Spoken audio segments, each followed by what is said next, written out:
Te łata, piękne do dusu. Ten inter jasny. Weźcie pomagi. Bóg zapłać. Tej biedna menda tej.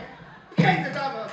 No widzi tama, dwa słowa, a świat został piękniejszy. Słoneczko nam weszło, wszystko piękno. No słuchaj, to co człowiek musi rozumieć kulturalno zachowywać i rozumieć dobrze rzeknąć dwa słowa. Brawo dla ale. A teraz my pomarzecie mam o takich kulturalnych sprawach, jak so Łapiła zachowywać. zupę i zaraz skończy, to dajcie wleją.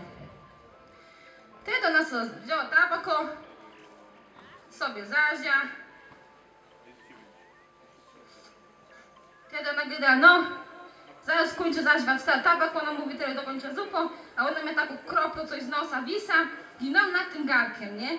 No mówi, no i zaraz skończę, chłop mówi, o, jakby Wester, ja chyba idę do domu, nie? Ale Peczek, on mówi, o, i wybaczcie jak to padnie, ona to zupą mieści i nagle to padło. Chłop mówi, o, ja idę do domu, bo to dobrze padło. I wtedy było to takich dwóch Kasiebów, co było w Niemcach. Stali sobie pod murem i gadają, no teraz my sobie po jednym zażyjemy, my sobie cygniemy. Patrzą, policja idzie. Tak patrzył jedna, oni sobie cygają, pewno narkotyci. Wtedy ci zaraz do niego mówią, no paszport bity. A ten mówi, a weź mnie płeca i uwrzec. On mówi, was jo, mnie i Bronka.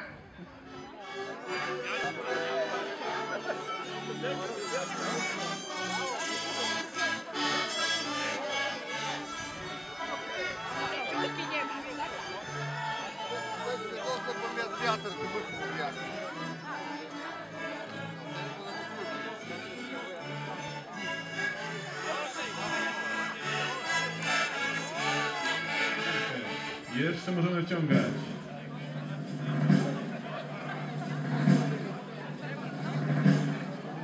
Wciągamy do nosa, oczywiście. Cięcie bali piłą na zasadzie moja, twoja, więc chętni i też ci, którzy chcą obserwować, proszeni są o zgromadzenie się w pobliżu tychże bali do przecięcia. Oddaję głos.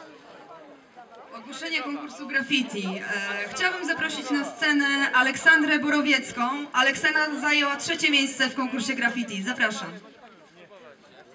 Idzie Ola, biegnie do nas Ola. Powolutku, Olu, nie przewróć się.